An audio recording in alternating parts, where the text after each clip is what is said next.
ఎలాంటి పరిస్థితుల్లోనే ఏది ఏమైనా నేను డిసెంబర్లో బంగ్లాదేశ్లో అడుగు పెడతా అని చెప్పి అంటున్నారు. సో ఈ భావోద్వేగ వ్యాఖ్యల్ని మనం ఎలా చూడాలి, హసీనా వ్యాఖ్యల్ని? అండ్ ప్రజలు ఆమెను స్వాగతించే పరిస్థితుల్లో ఉందా, వాళ్ళ కోపం చల్లారింది అనుకోవచ్చా? సో నిజానికి అసలు షేక్ హసీనా మాట్లాడిన అంశాల గురించి వార్తాపత్రికల్లో, ప్రసార మాధ్యమాల్లో చాలా వరకు రిపోర్ట్ అయింది. బట్ ఆమె వ్యాఖ్యల వెనకాల ఉన్న స్టోరీని కొంత మనం చెప్పే ప్రయత్నం చేద్దాం. నిన్నటి నుంచి కూడా అనేక చర్చల్లో వాటిల్లో మాట్లాడుతూ ఉన్నారు. కానీ సో బేసికల్లీ బంగ్లాదేశ్ ఇప్పుడు షేక్ హసీనా బంగ్లాదేశ్ కి రిటర్న్ వెళ్లిపోవడము, డిసెంబర్ లో నేను వెళతాను, ఎట్టి పరిస్థితుల్లోనూ నేను ఆగేది లేదు, నన్ను అరెస్ట్ చేసినా, నన్ను చంపినా, ఎగ్జిక్యూట్ చేసినా, ఏం చేసినా గానీ నేనైతే బంగ్లాదేశ్ లో అడుగు పెడతాను అని షేక్ హసీనా ప్రకటించారు. ఎందుకు నిన్ననే ప్రకటించారు అంటే నిన్నటికి ఒక ప్రత్యేకత ఉంది. సరిగ్గా 2 సంవత్సరాల క్రితం 2024లో ఆగస్ట్ 5వ తేదీనే షేక్ హసీనా బంగ్లాదేశ్ విడిచిపెట్టి భారతదేశానికి వచ్చి తలదాచుకుంటున్నారు. 2 సంవత్సరాల మౌనం తర్వాత ఈ 2 సంవత్సరాల్లో మహమ్మద్ యూనస్ ప్రభుత్వం కొంత ఇంటరిమ్ చీఫ్ గా ఆయన మధ్య ఒక రకంగా చెప్పాలంటే మధ్యంతర ఒక అడ్జస్ట్మెంట్, అంతే టెంపరరీ అడ్జస్ట్మెంట్ లాగా మహమ్మద్ యూనస్ వచ్చాడు. 2 సంవత్సరాల పాటు ఉన్నాడు. ఆ తర్వాత మళ్ళీ పూర్తి స్థాయి పొలిటికల్ పార్టీ అయినటువంటి బంగ్లాదేశ్ నేషనలిస్ట్ పార్టీ BNP అధినేత తారిక్ రహమాన్ ఎన్నికల్లో విజయం సాధించడం, ఆయన ప్రధాని కావడం మనకు తెలుసు.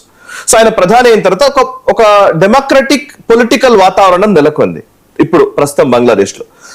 ఇంతకు ముందున్న షేక్ హసీనా మహమ్మద్ యూనస్ ఇంటరిమ్ చీఫ్ గా ఉన్న సమయంలో ఎవరు ప్రభుత్వాన్ని నడుపుతున్నారో తెలిసే పరిస్థితి లేదు. అందరూ అంటే జమాతే ఇస్లామీ దగ్గర నుంచి, టెర్రరిస్ట్ మూకల దగ్గర నుంచి ఎవరికి పడితే వాళ్ళు ఇష్టం వచ్చినట్టుగా నిరసనలు తెలుపుతున్న సందర్భం. ఇప్పుడు ఒక పొలిటికల్ వాతావరణం బిల్డ్ అయింది.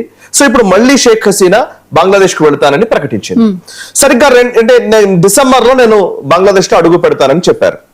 నిజానికి ఇప్పుడే ఎందుకు చేశారు? షేక్ హసీనా ఎందుకు వెళ్ళాలనుకుంటోంది అంటే చిన్న కారణం ఉంది. ఏంటి అని అంటే నాకు 2 అంశాలు కనబడుతున్నాయి ఇందులో. ఒకటి, ఆమె పార్టీ ఏదైతే బంగ్లాదేశ్ విముక్తి ఉద్యమం చేసినటువంటి, పాకిస్తాన్ చెరలో ఉన్నటువంటి బంగ్లాదేశ్ ని స్వతంత్ర దేశంగా ఏర్పడడానికి కీలక భూమిక పోషించినటువంటి వ్యక్తి ముజిబుర్ రెహమాన్.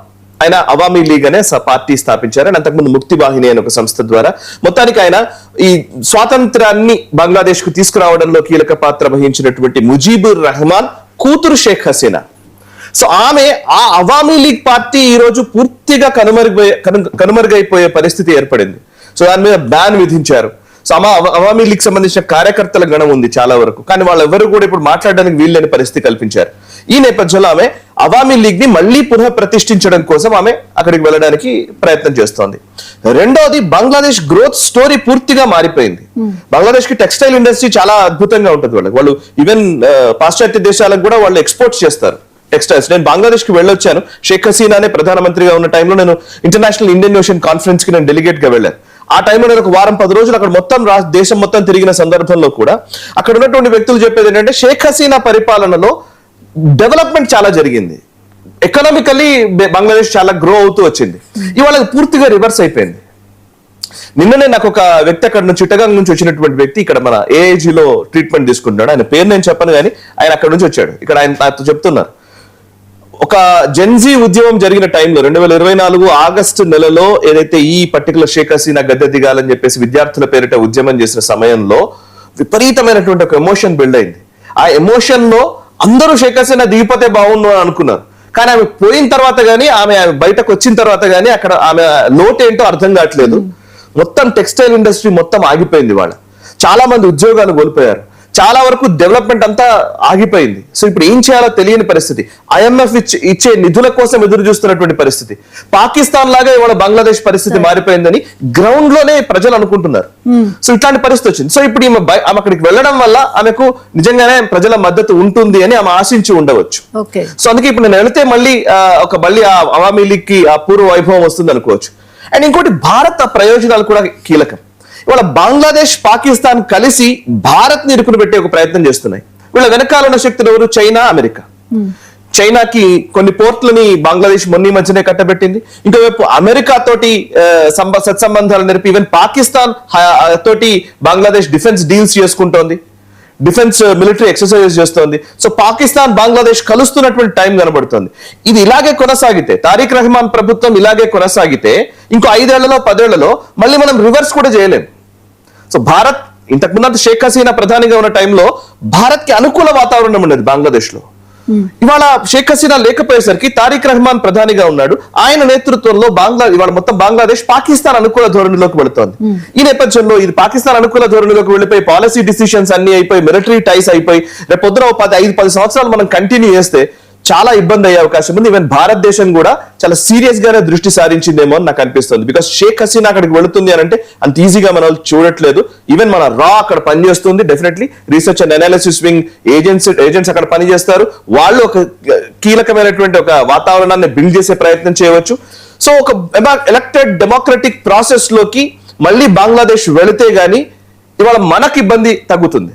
ఈవెన్ బెంగాల్ ప్రభుత్వం ఏర్పడింది, బంగ్లాదేశ్ నుంచి ఇన్ఫిల్ట్రేషన్ ఎక్కువగా ఉంది. మనకి ఇల్లీగల్ గా వచ్చిన చొరబాటుదారులంతా కూడా బంగ్లాదేశ్ నుంచి వచ్చేవాళ్లే. వాళ్ళని కట్టడి చేయాలన్నా గానీ మనకు అనుకూలమైన ప్రభుత్వం అక్కడ ఉండడం చాలా అవసరం. సో కొంచెం దూరదృష్టితో ఆలోచించే ఈ నిర్ణయం తీసుకున్నారేమో అని నేను అనుకుంటున్నాను. మేబీ ఇప్పుడు షేక్ హసీనా అక్కడికి వెళ్ళిన వెంటనే ఆమెను ఎలా రెస్పాండ్ అవుతారు, ఏం చేస్తారు, ఆల్రెడీ దాడి మొదలైంది. ఇప్పుడు షకీబ్ అల్ హసన్ ఎవరైతే అక్కడ పాకిస్తాన్ బంగ్లాదేశ్ మాజీ క్రికెటర్, మాజీ కెప్టెన్, అతని ఇంటిపైన దాడి జరిగింది. పెట్రోల్ బాంబులు వేశారు. బికాజ్ ఎందుకు అంటే ఆయన ఈ ప్రెస్ మీట్ లో పాల్గొన్నాడు, అంటే అందులో పార్టిసిపేట్ చేశారని. సో ఆయన గతంలో అవామీ లీగ్ పార్టీ ఏదైతే షేక్ హసీనా పార్టీ ఉందో, షేక్ హసీనా పార్టీ తరపు నుంచి ఎంపీగా గెలిచినటువంటి వ్యక్తి.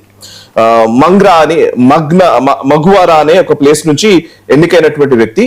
సో షకీబ్ సపోర్ట్ ని వాళ్ళ అక్కడ ఉన్నటువంటి పాకిస్తాన్ అనుకూల శక్తులు ఒప్పుకోవట్లేదు. సో అందుకోసం వాళ్ళు ఇప్పుడు దాడులు కూడా చేస్తున్నారు. అంటే దాడులు చేయడం అంటే ఏంటంటే ఒక సంకేతం. షేక్ హసీనా నేను డిసెంబర్ లో బంగ్లాదేశ్ లో అడుగు పెడతానని చెప్తున్నారు కానీ నువ్వు అడుగు పెడితే మీ పైన కఠినమైన చర్యలు ఉండబోతున్నాయని చెప్పడానికి ఇది ఒక సంకేతం. ఈవెన్ బంగ్లాదేశ్ ప్రభుత్వం కూడా రెస్పాండ్ అయింది.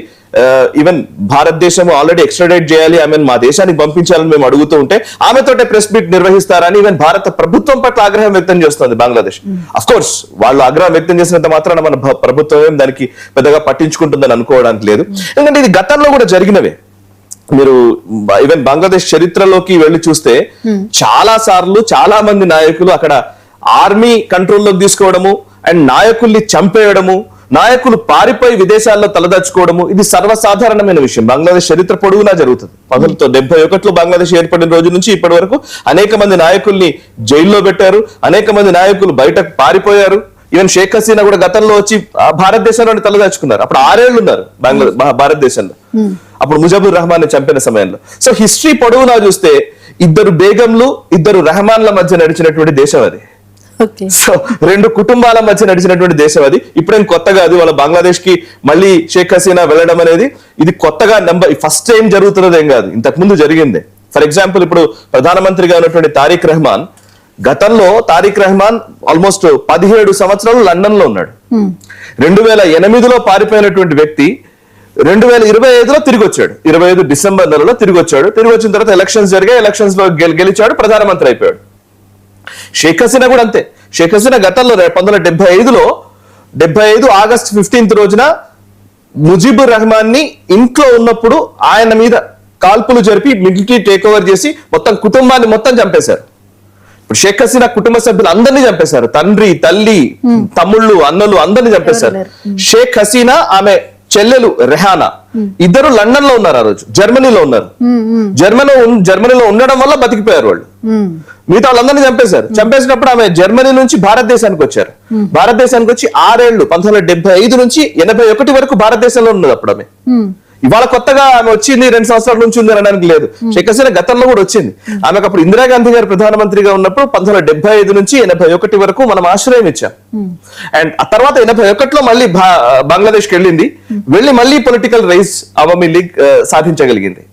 ఇప్పుడు ఇక్కడ బేగంలో ఎందుకంటున్నానంటే అక్కడ 2 నాయకులు కీలకమండి మొదటి నుంచి కూడా. అంటే ఫస్ట్ ముజీబుర్ రెహమాన్ అనే వ్యక్తి పొలిటికల్ లీడర్. ముజీబుర్ రెహమాన్ ఏమో బంగ్లాదేశ్ ఏర్పడాలని పాకిస్తాన్ కు వ్యతిరేకంగా పోరాటం చేసినటువంటి వ్యక్తి. సో ముజీబుర్ రెహమాన్ ఒకవైపు ఉంటే ఆర్మీ నుంచి వచ్చినటువంటి వ్యక్తి జియావుర్ రెహమాన్, ఆర్మీ నుంచి వచ్చినటువంటి సేమ్ పాకిస్తాన్ కి అగేన్స్ట్ గా జియావుర్ రెహమాన్ ఆర్మీ తరపు నుంచి ఆయన కొట్లాడారు. పొలిటికల్ గా కొట్లాడిన వ్యక్తి ముజీబుర్ రెహమాన్. ఈ 2 కలిసి బంగ్లాదేశ్ ఏర్పాటులో కీలకమైన పాత్ర వహించారు. ముజీబుర్ రెహమాన్ మొట్టమొదటి బంగ్లాదేశ్ ప్రధానిగా ఎన్నికయ్యారు. అక్కడ ఆయన పార్టీ నాయకత్వం నడుస్తూ వచ్చింది. ఆ తర్వాత మధ్యలో ముజిబుర్ రెహమాన్ ని ఇంకో ఆర్మీ కూ జరిగింది, అంటే ఆర్మీ అధికారులు వచ్చి చంపేశారు ఆయన. ఇంటూ చంపేసి ఆర్మీ మొత్తం తన కంట్రోల్లోకి తీసుకుంది. కంట్రోల్లోకి తీసుకున్న తర్వాత మళ్ళీ కొంతకాలానికి జియావుర్ రెహమాన్ ప్రెసిడెంట్ అయ్యాడు. జియావుర్ రెహమాన్ తన కంట్రోల్లోకి తీసుకున్నాడు. జియావుర్ రెహమాన్ భార్య ఖలీదా జియా, ముజిబుర్ రెహమాన్ కూతురు షేక్ హసీనా, వీళ్ళిద్దరు. అండ్ జియావుర్ రెహమాన్ కూడా అట్లాగే చంపేశారు. తర్వాత ముజిబుర్ రెహమాన్ ని చంపేశారు, తర్వాత జియావుర్ రెహమాన్ ని చంపేశారు. చంపేసిన తర్వాత జియావుర్ రెహమాన్ భార్య ఖలీదా జియా, ముజిబుర్ రెహమాన్ కూతురు షేక్ హసీనా, వీళ్ళిద్దరు మళ్ళీ రాజకీయాల్లోకి వచ్చారు. సో ఆమె బిఎన్పి, ఈవిడ అవామీ లీగ్. వీళ్ళిద్దరూ రైజ్ అవుతున్న టైంలో ఇంకో ఆర్మీ కూ జరిగింది. ఇంకో మిలిటరీ అతను ఇర్షాద్ అనే వ్యక్తి, ఆ ఇర్షాద్ అనే వ్యక్తి తన కంట్రోల్లోకి తీసుకున్నాడు బంగ్లాదేశ్ ని. సో ఇట్లా కంటిన్యూ అవుతూ వచ్చింది అనమాట. 1991లో ఖలీదా జియా ప్రధాని అయ్యారు. 96లో షేక్ హసీనా ప్రధాని అవుతారు. మళ్ళీ 2001కి వచ్చేసరికి ఖలీదా జియా ప్రధాని అవుతారు. మళ్ళీ ఆ తర్వాత 2008కి వచ్చేసరికి మళ్ళీ షేక్ హసీనా ప్రధానమంత్రి అవడం. సో 2000 సంవత్సరం తర్వాత ఏం జరిగిందంటే ఒకరికొకరికి పచ్చగడ్డి వేస్తే బగ్గుమనే రకంగా మారిపోతాయి అనమాట. రెండు కుటుంబాలు అలాగే వ్యవహరిస్తూ వచ్చాయి. అండ్ ఇద్దరు బేగంలు బంగ్లాదేశ్ రాజకీయాల్లో కీలక పాత్ర వహించారు. ఎవరు ప్రధానమంత్రి అయినా ఇంకోరిని అరెస్ట్ చేయడం ఆనవాయితీ అక్కడ. సో షేక్ హసీనా 2008లో ప్రధాని అయిన వెంటనే తారిక్ రెహమాన్ అరెస్ట్ చేయాలనుకుంది. ఆయన పారిపోయి లండన్ లో ఉన్నాడు, ఖలీదా జియా కొడుకు. ఖలీదా జియాని అరెస్ట్ చేశారు 2018-19లో. 6 ఏళ్ళు ఆమె జైల్లోనే ఉంది. సో అంటే బంగ్లాదేశ్ రాజకీయాల్ని, అంటే మనం ఇప్పుడు ఎందుకు ఇదంతా స్టోరీ మనం తెలుసుకోవాలి అని అంటే, మన చుట్టుపక్కల ఉన్న అన్ని దేశాల్లోనూ ఇదే పరిస్థితి, ఒక భారతదేశం మినహా. మన దగ్గర ఎలక్టెడ్ డెమోక్రటిక్ ప్రాసెస్ పర్ఫెక్ట్ గా నడుస్తుంది. ప్రజాస్వామ్యయుతంగా ఎన్నికవ్వడము, ప్రభుత్వాలు నడపడము, ఎక్కడా కూడా ఆర్మీ కంట్రోల్లోకి తీసుకోవడము ఏది జరగదు. ఎప్పుడు ఆర్మీ ఘన విజయాలు సాధించినప్పటికీ ఆర్మీ చీఫ్లు పొలిటికల్ గా వాళ్లే పెత్తనం చెలాయించాలని ఏ రోజు అనుకోలేదు. అందుకే మన దగ్గర ఉన్న త్రివిధ దళాలు చాలా నిబద్ధతతో, నిష్ఠతో పనిచేస్తాయి. అండ్ భారత ప్రభుత్వాలు కూడా అప్పటి నుంచి ఇప్పటి వరకు ఎన్ని అరమరికలున్నా, ఎన్ని కొట్లాటలున్నా, డెమోక్రటిక్ ప్రాసెస్ లో మనం ఎక్కడ కాంప్రమైజ్ కాలే. మీరు పాకిస్తాన్ చూడండి, ఇదే పరిస్థితి. పాకిస్తాన్ లో ఎప్పటికప్పుడు ఆర్మీ కూల్ జరుగుతూనే ఉంటాయి. ఆర్మీ అధికారంలోకి వస్తే కొన్ని రోజులు ప్రభుత్వం ఏదో ఎలక్టెడ్ గవర్నమెంట్ అంటారు, రకరకాలుగా నడుస్తూ ఉంటాయి. ఈవెన్ బంగ్లాదేశ్ లో అదే పరిస్థితి, నేపాల్ లో అట్లాంటి పరిస్థితి రాచరికం ఉండింది మొన్నటి దాకా. అండ్ ఈవెన్ నేపాల్, శ్రీలంకలో అదే పరిస్థితి. ఇక మయన్మార్ చెప్పనక్కర్లేదు, ఆర్మీ రోల్లోనే ఉంది. ఓవరాల్ గా చూస్తే అసలు డెమోక్రటిక్ ప్రాసెస్ లో పర్ఫెక్ట్ గా నడుస్తున్నటువంటి దేశం భారతదేశం. మన దగ్గర ఉన్న వాళ్ళకి అది అర్థం కావట్లే. మనకు అర్థం కాక వాళ్ళు ఏం చేస్తున్నారు అంటే ప్రతిదీ రాజ్యాంగబద్ధంగా లేదు, రాజ్యాంగాన్ని తుంగలో దొక్కుతున్నారు, ఏదో పిచ్చి పిచ్చి ఉద్యమాలన్నీ మన వాళ్ళు చేస్తారు. కానీ లిటరల్లీ పక్క దేశాలకు వెళ్ళి చూస్తే మనం ఎంత అద్భుతంగా ఉన్నామో మనకు అర్థమవుతుంది. సో ఇట్స్ వెరీ చాలా ఎక్కువ సుదీర్ఘంగా చెప్పవచ్చు కానీ but it is need of the hour. ఇప్పుడు మెటా ఇష్యూ చాలా చర్చ